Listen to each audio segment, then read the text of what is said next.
হুজুর দাবাত দিয়ে মুরগি দিবেন না কেন? আসলে হয়েছে কি হুজুর, হ্যাঁ আমরা তো গরিব মানুষ, জি জি জি দিনের দিন খাবারও জুড়তে পারি না। তো আমার স্বামী এই মুরগিটা চুরি করে আনছে। कौन है ये लोग? আমরা হইলাম পাপিষ্ট বান্দা, হ্যাঁ, হ্যাঁ। আমরা চুরি জিনিসটা খাইতে পারি। ও আপনার চোর জি। মুরগি চুরি করছেন? জি হুজুর। আস্তাগফিরুল্লাহ নাউজুবিল্লাহ। মুরগি সুরা মুরগি তো আমি খাবো না। আমি এটা জানলে তো আপনার বাড়ির দাবাতও নিতাম না। না না হুজুর, দাওয়াত নিছেন, মাছ আছে, ভর্তা আছে, এগুলো দিয়ে সব নিজের টেহা? চুরির মুরগি দেওয়া যাবে না। না না মুরগি তো খাবোই না। দেখি এটা দিয়ে আর একটু চালাইতে পারিনি। মুরগির মধ্যে আলু দিছেন? না না হুজুর, ঘরে তো আলু ছিল না, আর ও কোথাও থেকে আলু চুরিও করতে পারে নাই, তাই খালি জল দিয়ে রান্না করছি। এক কাজ করেন, কি? একটু ঝোল দেন, খবরদার হ্যাঁ। মুরগি দিবেন না। আচ্ছা। ওটা চোরা। रुको जरा सबर करो। জি দেন একটু ঝোল দেন।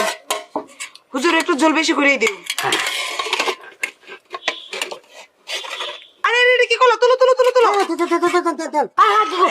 এই, কি কি তুমি করছেন হুজুর? মুরগিতে হাত দিচ্ছ কেন?